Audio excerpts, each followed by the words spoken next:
हमारा टॉपिक रहेगा अक्षांश देशांतर रेखाएं।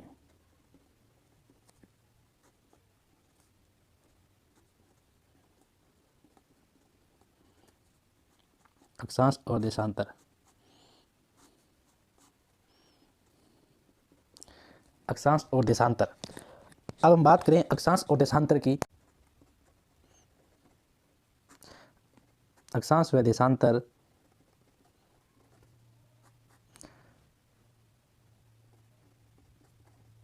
ग्लोब पर खींची गई क्या होती हैं? अक्षांश व देशांतर ग्लोब पर खींची गई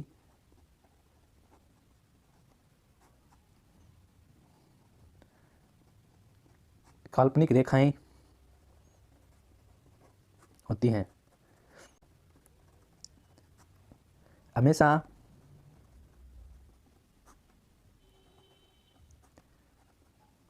पूर्व से पश्चिम खींची जाती हैं और देशांतर है वो उत्तर से दक्षिण खींची जाती हैं। अक्षांश तो हमेशा पूर्व से पश्चिम खींची जाती हैं और देशांतर उत्तर से दक्षिण खींची जाती हैं। अक्षांश और देशांतर रेखाएं एक दूसरे को समकोण पर काटती हैं और आपस में मिलकर ग्रिड या भूजाल का निर्माण करती हैं। जैसे ये अक्षांश होगी, ऐसे अक्षांश खींची जाती हैं पूर्व से पश्चिम और उत्तर से दक्षिण, ये देशांतर रेखाएं खींची जाती हैं। अब ये मिलकर किसका निर्माण कर रही हैं? भूजाल का, या इसे ग्रिड कहते हैं, ठीक, रेखा भी कहते हैं। डिग्री नॉर्थ ध्रुव है और ये 90 डिग्री साउथ ध्रुव है। ये उत्तरी गोलार्ध हो गया,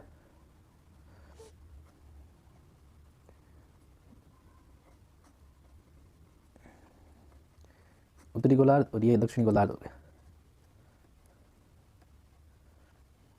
ये दक्षिणी गोलार्ध हो गया, ठीक। रेखा से उत्तर की तरफ जाने पर या दक्षिण की तरफ जाने पर अक्षांश रेखाओं की लंबाई है वो कम होती जाती है, यानी ध्रुवों की तरफ इनकी लंबाई क्या है? घटती है।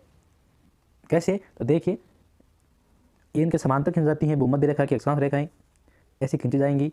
तो आप देख पा रहे होंगे इस मैप में कि देखो धीरे धीरे कम होती जा रही है।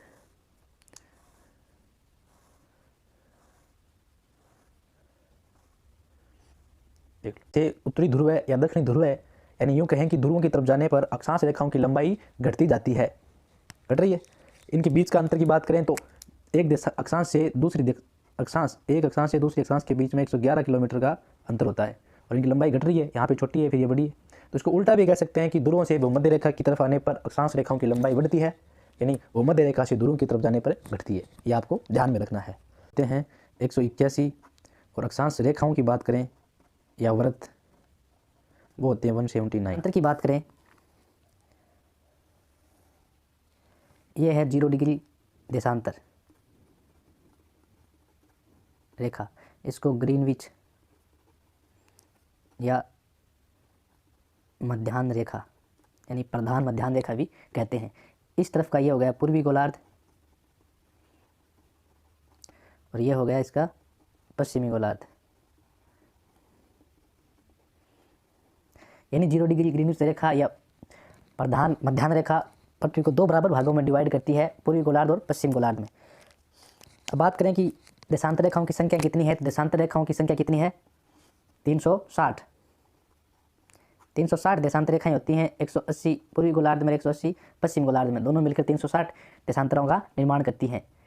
अब अक्षांशों से तो तापमान का निर्धारण किया जाता है और देशांतरों से समय का निर्धारण किया जाता है। एक देशांतर से दूसरी देशांतर पर सूर्य की रोशनी पहुंचने पर 4 मिनट का अंतर आता है। इस देशांतर से 0 डिग्री देशांतर से पूर्व का समय आगे होगा और पश्चिम का समय पीछे होगा। ये 0 डिग्री यानी भूमध्य रेखा। तो भूमध्य रेखा से ध्रुवों की तरफ जाने पर, कैसे? भूमध्य रेखा से ध्रुवों की तरफ जाने पर देशांतरों के मध्य की दूरी कम होती जाती है, क्योंकि देशांतर ध्रुवों पर बिंदु के रूप में एक दूसरे से मिल जाते हैं, वहाँ उनके बीच की दूरी शून्य हो जाती है।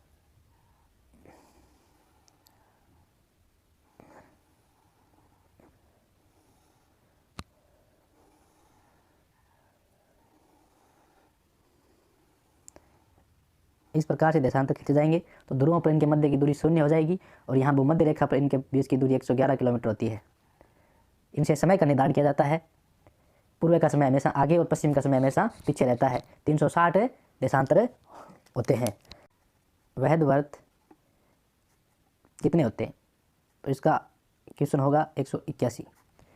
181 में 180 तो वैध वर्त बनते हैं देशांतरों के द्वारा। इन दो देशांतरों को मिलाने पर एक वैध वर्त का निर्माण होता है। इस प्रकार 360 देशांतरों को आपस में मिलाएंगे तो कितने हो गए? 180 वैध वर्त हो गए। और एक भूमध्य रेखा सबसे बड़ा वैध वर्त मानी जाती है। इस पृथ्वी पर कुल वैध वर्त 181 होते हैं। और वैध वर्त किसे कहते हैं? यानी वैध वर्त वह वर्त होता है, वह वर्त जो पृथ्वी को दो समान भागों में विभाजित करे, उसको, यानी पृथ्वी को दो समान भागों में विभाजित करे, उसको वैध वर्त कहते हैं। बात करेंगे कुछ मुख्य अक्षांशों के बारे में।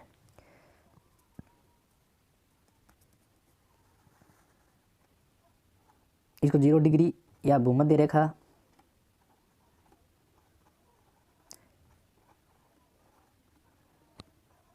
या विषुवत कहते हैं।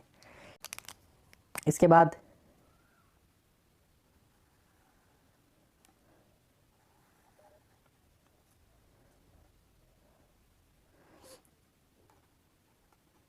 ये 23.5 डिग्री साउथ नॉर्थ, इसको कहेंगे कर्क रेखा। और ये मकर रेखा।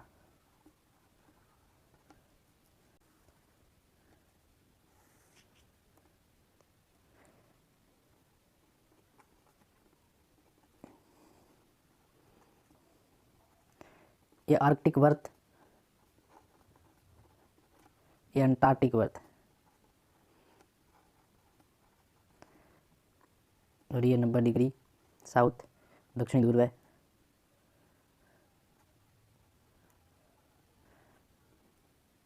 ये 90 डिग्री नॉर्थ उत्तरी ध्रुव है। ठीक है, अब हम बात करें, ये मुख्य अक्षांशों में पृथ्वी को बांटा गया है। मुख्य मुख्य अक्षांश हैं। आप हमने पीछे पढ़ा था 21 मार्च और 23 सितंबर को सूर्य की सीधी किरणें पड़ती हैं। और 21 जून को सूर्य कर्क रेखा पर और 22 दिसंबर को सूर्य मकर रेखा पर लंबवत किरणें पड़ती हैं। ठीक है, 0 से 23.5 डिग्री नॉर्थ और 0 से 23.5 डिग्री साउथ के भाग को हम उष्णकटिबंध कहते हैं।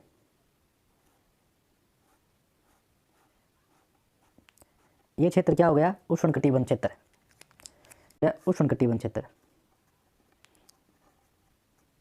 उष्णकटिबंध। और ये इसके नीचे 23.5 से 66.5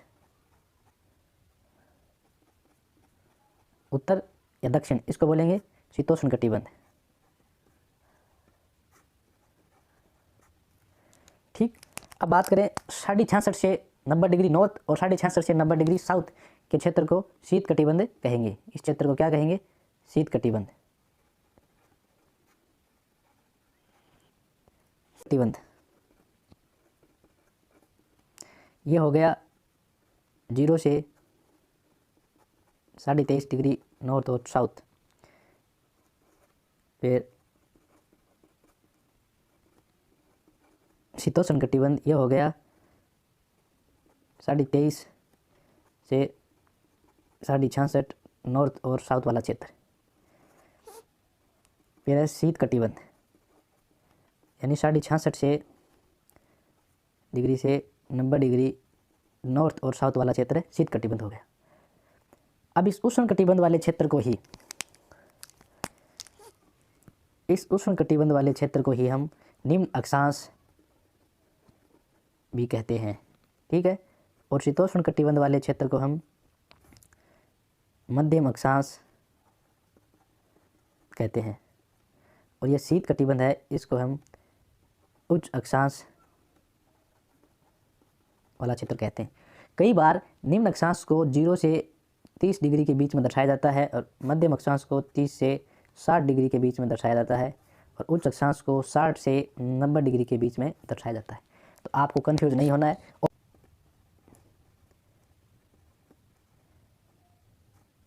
स्थानीय समय, इसको बोलते हैं हम लोकल टाइम। स्थानीय समय क्या होता है कि प्रत्येक स्थान पर अपने देशांतर के अनुसार जो समय होता है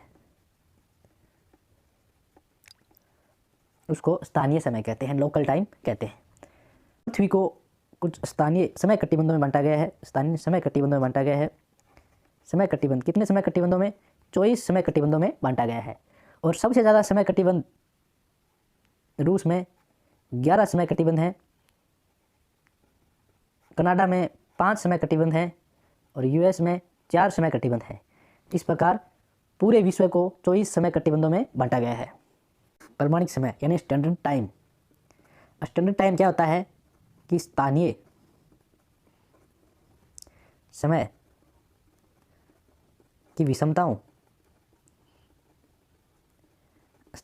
विषमताओं को दूर करने के लिए प्रत्येक देश की एक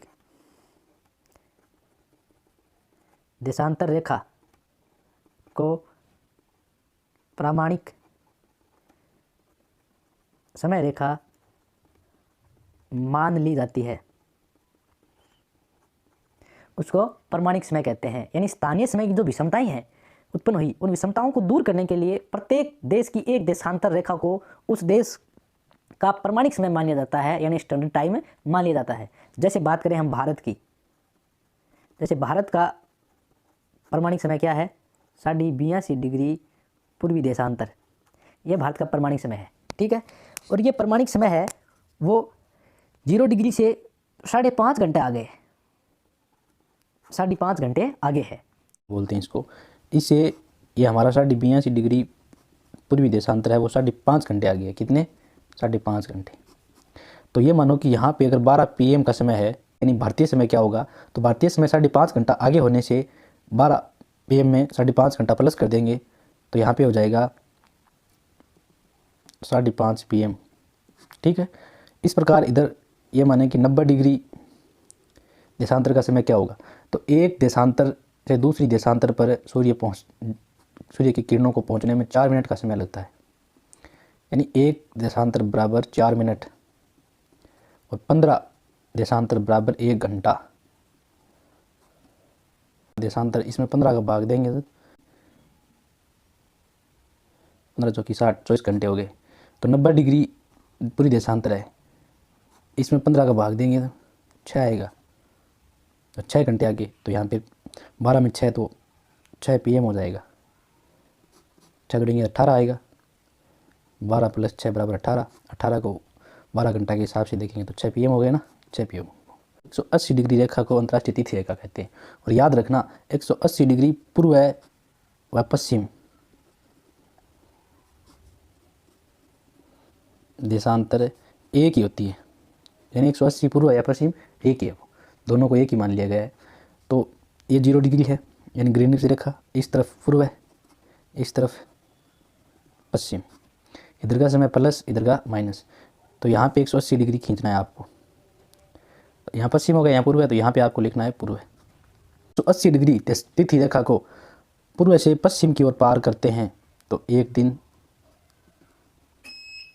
कम होगा, और पश्चिम से पूर्व की ओर पार करते हैं तो एक दिन जोड़ा जाएगा।